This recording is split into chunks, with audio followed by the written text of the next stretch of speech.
Hello everybody. Okay, so this is going to be a pretty long video, so feel free to just take it in pieces and take your time with it. You're going to hear me call this unit trends, periodic trends. This is the same as periodicity. There's going to be a lot of vocabulary in this. A lot of vocabulary, a lot of analyzing trends, group trends. Whenever you see this word group, that means just a column on the periodic table. So if this is our periodic table, and I have the noble gases, this is a group. A group, a family, same idea. So groups are just columns, whereas a row is called a period. Just keep that in mind as we go through this. So let's get going. The first one we're going to be talking about is atomic size or atomic radius. So the problem is that the electron cloud is moving so much that it doesn't have a real definite edge. It kind of fluctuates back and forth. So what we do to solve this is and we measure more than one atom at a time. So for us, we say the atomic size or the atomic radius is the distance between half the distance between two nucleus of a diatomic molecule. So we just get two atoms together, bind them using a covalent bond here, and then we measure half of the distance between them. In other words, it's really just a fourth of the radius, or the fourth of the whole diameter of those two together, but it's just a small detail that you should be on the lookout for because IB might be using that to trick you.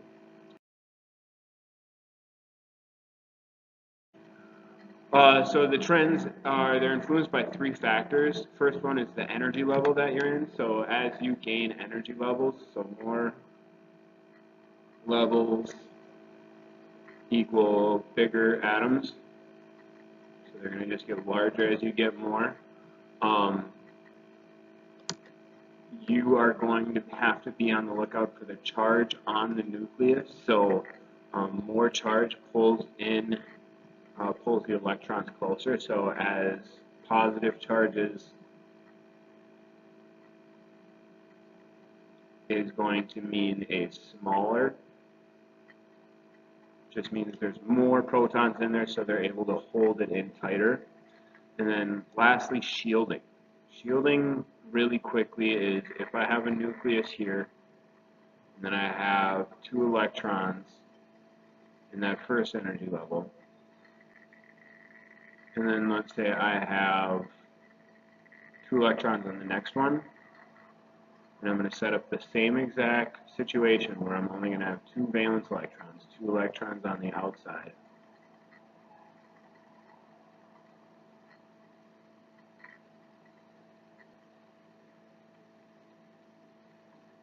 Just give me 1 minute here. Okay, so same exact idea where on the outside of these atoms I only have two electrons. This one has less shielding. Shielding is just the idea of how many electrons are there on the inner energy levels. So this one only has two electrons or one full level, whereas this guy here has two full levels that are complete, and that's going to provide more shielding. We'll have plenty of time to talk about this in class, but just be on the lookout for that. It just means, let me erase this quick so you can read that last bit. It just provides some more electron repulsion. You have two negatives, so the ones on the outside are going to get pushed a little bit farther out because of this. So keep an eye out for that. So group trends, this is all the first column of the periodic table. These are all the alkali metals. And this is just as we are adding energy levels. We are also adding more shielding.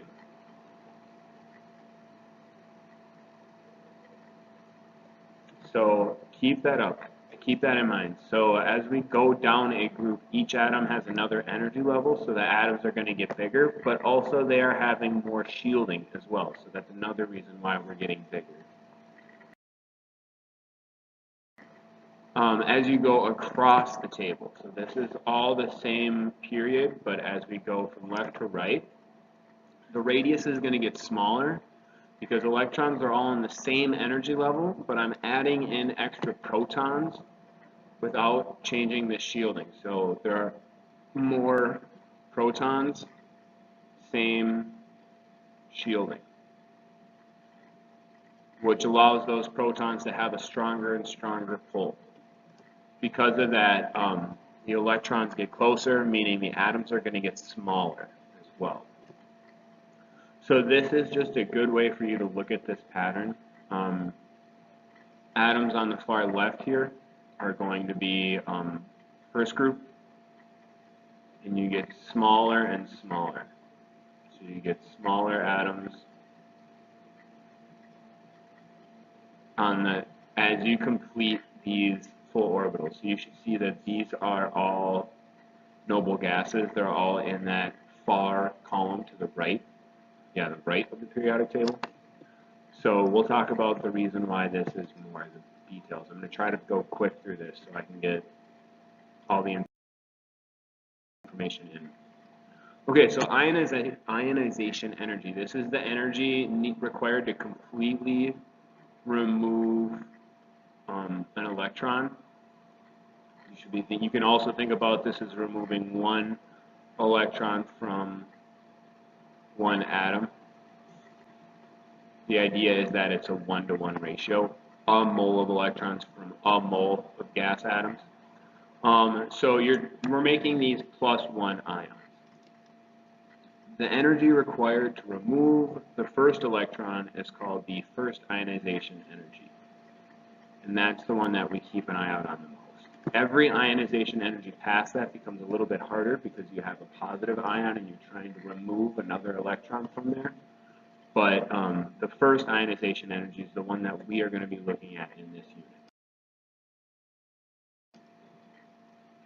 unit. The second ionization energy is the one where you're removing the second electron. Third ionization energy would be the third one. This is always going to be greater than the first ionization energy. So as you remove successive electrons,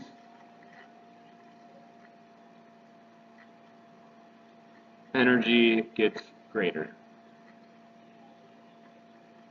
The energy needed is greater. Always. Third energy, ionization energy, is remove the third electron, and this is greater than the first or the second. So as you continue to remove them, they take more energies. And you can just see a quick table here. You should kind of notice that as you are getting closer to the noble gas configuration where they have a complete shell, it becomes harder to remove. But if you have ones that only have a few electrons, they are easier to remove. A few electrons on the outside layer, the valence layer. We'll get into all these details. I know I'm not giving wonderful explanations about this right now, but I just want to get the vocabulary in and expose you to some of this stuff.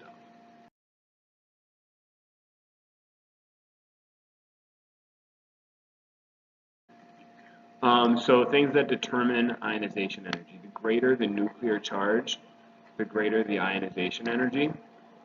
The greater the distance from the nucleus, this decreases the ionization energy. In other words, as atomic radius goes up, ionization energy goes down. This is a good rule to think about. It's not perfect for every atom, but it's a good general rule to keep in mind.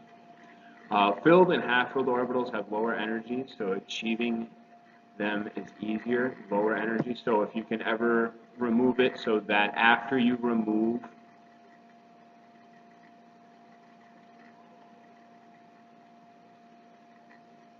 after that electron is removed, you end up with this filled or half-filled orbitals. That's going to lower the ionization energy, but this concept is mostly an HL concept. They might ask you about this or have you theorize about it a little bit in SL, but I just wanted to expose you to it. And then the shielding effect. Let me erase all this so you can see it. The shielding effect is also going to come into play when it comes to ionization energy. More shielding, lower ionization energy. So as shielding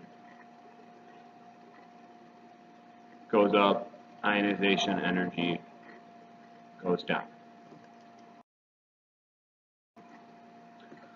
Okay, so the idea of shielding. This is the electron on the outermost energy level experiences more inner electron repulsion.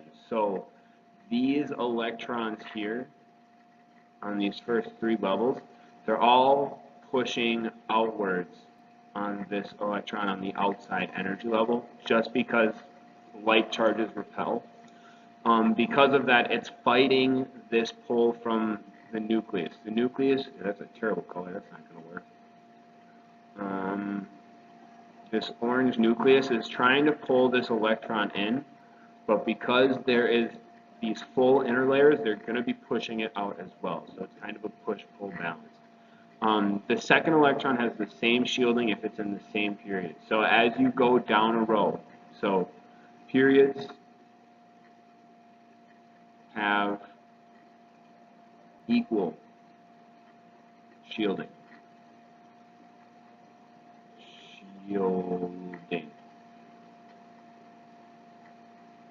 So as you go down a row, shielding stays constant.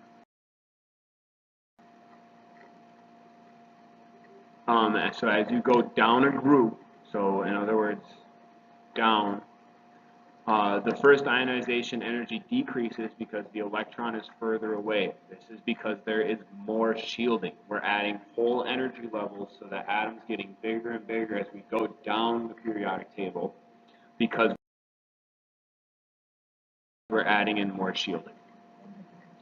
Atoms of the same period, so as we go across a row, they have the same energy level. So the shielding stays the same, but the nucleus has more positive charge, so it's able to get smaller. The atom's going to be smaller.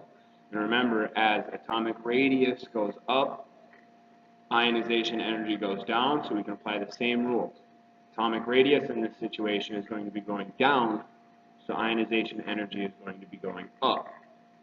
Harder to pull that electron away. There are small exceptions at full and half full orbitals, but the pattern is generally true. You can see the first ionization here. Ionization is going to be greater for He than H, and this is because we have more nuclear charge, more protons. This is also because we have same shielding. And finally, because helium has full orbital. There's not two L's in orbital. I don't know why I did that. All of these three factors are going to contribute to a higher ionization energy. Same shielding, greater nuclear charge, and it also has a full orbital. Lithium, on the other hand, has lower ionization energy than hydrogen. This is because we've got the first two electrons that are in that first energy level in there. So we've added shielding.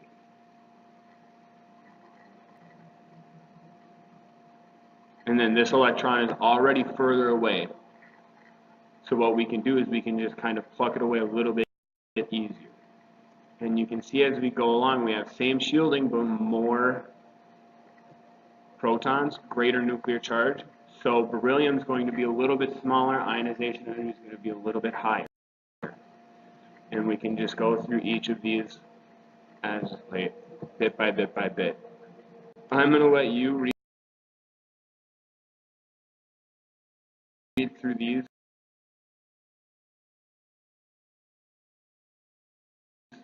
on your own. And you can see our exceptions are going to be beryllium and nitrogen. This was covered in HL last unit. and then this is still a good idea for SL. In nitrogen, the p orbital is half full, so there's a relative state of stability there. So that's why we get a little bit higher.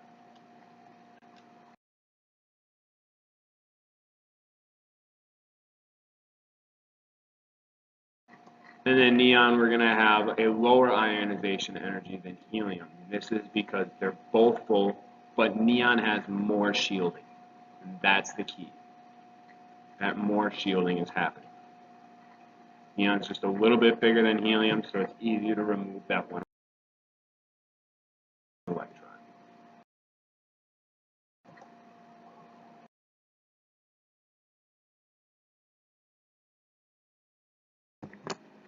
Okay, so there are a few key driving forces in terms of whether or not something is going to gain an electron or lose an electron.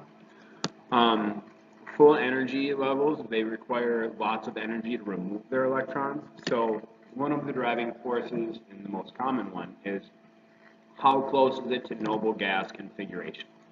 Noble gases, we're talking about, once again, this is when I draw out my imaginary periodic table. The very far column on the right is the noble gas column, the one that has full orbitals. So these guys have full energy levels, and that requires a lot of energy to remove their electrons. So you'll hear us say that they have noble gas configuration, meaning full orbitals. You can see that there. And then atoms behave in a way to get there. They're either going to lose electrons until they have that, or else they're going to gain electrons until they have that. Trends in electron affinity.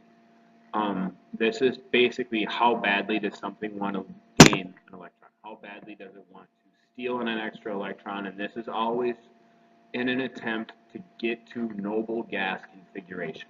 So this is our formal definition, is the energy change associated with adding an electron to a gaseous atom. So what you should be thinking about is this. If we're gaining an electron, adding an electron, group 7A, so I'm thinking here fluorine. Fluorine has 2 electrons on the first energy level, and then on the second energy level, it has 7. So if I add in another electron, it's going to go right there, and it's going to complete that, that second energy level. It's going to have those 8 electrons needed to get there. This is the same for every one of the group 7 elements. So fluorine, chlorine, bromine, iodine, I can't remember what one I'm missing right now. My periodic table is too far away. This gets them to the full energy level, and as you increase from left to right, atoms become smaller with a greater nuclear charge, and that's going to mean that they're going to want to continue adding electrons on.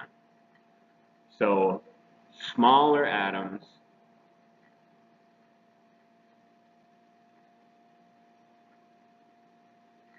tend to want electrons. In other words, as atomic radius goes down, electron affinity goes up, how badly they want to do it. This also, as we go down a group, it's going to decrease because we're adding in more shielding, which means, let me erase this for you guys, which means the nucleus's effect on the very far outreaches of that electron cloud to try to pull in that extra electron, it's being blocked by those shielding electrons. So it doesn't have as strong of a pull as you go down a group. But as you go from left to right, you get that nuclear charge, so electron affinity is going up. So now we're going to just take a look at what happens to the sizes of atoms when we have an ion. So first off, we're going to talk about cations. So this would be like Na plus, Mg2 plus, aluminum 3 plus. Cations are formed by losing electrons. So they are going to be smaller than the atom they come from. This is because you have the same number of protons holding less electrons. So those protons are able to focus their force on electrons that are fewer, and because of that, you end up having a smaller atom in general. Metals form cations, so metals are going to lose electrons. And cations of representative elements have noble gas configuration. Basically, metals lose electrons until they are at noble gas status. So they lose until they get to the far column on the right. From ionic side, so anions are formed by gaining electrons. So we're going to start to look at fluorine minus, O2 minus, and then what's before? Oh, nitrogen. Nitrogen 3 minus. These are bigger than the atom they come from, and this is because you have same protons, more electrons. So those protons are now focused on trying to hold on to even more electrons than they were used to holding on to before. Nonmetals form anions, and this happens until they get to noble gas configuration. So they gain electrons until they end up on the noble gas part of the periodic table. I'll show you a really quick and easy trick in class on how to figure out how many they're going to gain and how many they're going to lose. Configurations of ions. So ions have noble gas configurations. Our only exception to this is the transition metals, and that's for higher level. Transition metals will lose electrons in a series of ways. So for example, if sodium has 1s2, 2s2, 2p6, 3s1, this is my noble gas status, this completely full electron shell. So it's going to lose one electron. So sodium is going to form a 1 plus ion and end up being 1s2, 2s2, 2p6. It lost that one electron, it went away, and you can see it by the absence in the electron configuration. This now has the same exact configuration as neon, which is a noble gas. Metals form ions with configuration of noble gas before them, and that's why they lose electrons. So they form the noble gas that comes right before them. They work backwards on the periodic table to get to a noble gas. So if we're going to talk about anions, nonmetals are going to form ions by gaining electrons to achieve this noble gas status. So they end up with the same configuration of the noble gas that comes after them. So let's take a look at fluorine. Fluorine is going to end up with 1s2, 2s2, 2p5. Neon has a configuration of 1s2, 2s2, 2p6. So what ends up happening is this. In order to gain this extra electron, in order to get to noble gas, it's going to form a fluorine minus configuration. So it's going to gain an extra electron. And you can see that in terms of that. And now it's gone from 2p5 to 2p6. This is how they're going to form an anion. And this is in terms of noble gas, in terms of electron configuration, what's actually happening. It needs that other electron to fill in the last p orbital to have the full electron shell. So group trends, this is just if we are looking as we are going down a group. Remember, a group is a column, so we're going down. We're adding energy levels, so the ions are going to get bigger as we go down, but these are still going to be smaller than the ones that come before them. So as we go across a period now, so periodic trends. Remember, cations are smaller, and successive cations become successively smaller. and anions are going to be bigger. The more negative the charge, the bigger the atom is going to be. So across the period, nuclear charge increases, so they're going to get smaller until you're adding in electrons. The energy level changes between anions and cations. So lithium has only one energy level because it's lost the electrons, whereas nitrogen now has two energy levels. That's another explanation for why these are so much bigger. These anions are much, much bigger. Size of isoelectric ions. Iso just means the same, so these are all going to have the same number of electrons. So as you're looking at these all end up having the same number of electrons. They all have gas configuration so they all have neon configuration.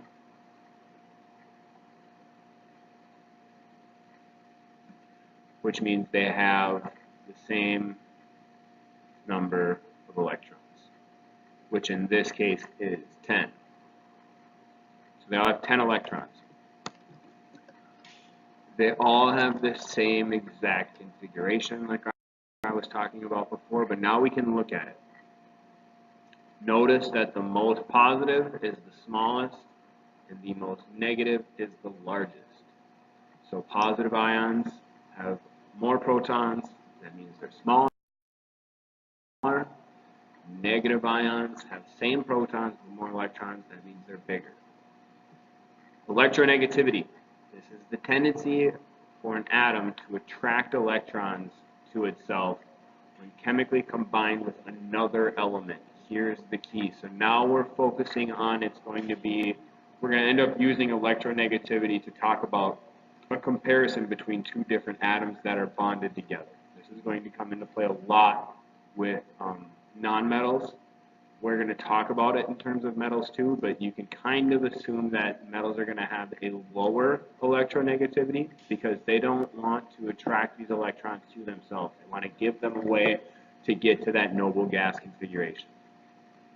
So high electronegativity just means it pulls an electron towards it, and a low electronegativity means it's going to try to, but it's not going to pull very hard. Atoms with large electron affinity have a larger electronegativity. So those two go hand in hand. They're very similar. We just apply them in slightly different situations. But you can view them as quasi-synonymous. Close to the same, but not quite. They're going to have the same trends, though. So as we look down the group, remember a group is down a column. The further down a group you go, the farther the electron away, and the more electrons that atom has, it's going to be more willing to share, which means it's going to have a lower electron negativity. This is the same pattern with electron affinity.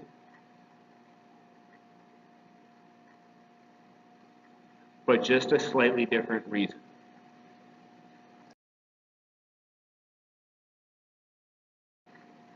The periodic trend, so as we go across a row, metals are at the left part of the table and their electrons leave easily. We talked about this with why they form positive ions. So they have a low electron negativity. The nonmetals are at the right end of the periodic table, and nonmetals want electrons, so they end up having a higher electronegativity. You should be thinking this is pretty similar to electron affinity, and that's because it is very, very similar. So now let's just take a look at the overarching patterns with all of these. So as you go from left to right across the periodic table, ionization energy, electronegativity, and electron affinity increase. This is the same as you go from bottom to top. All of these things are increasing.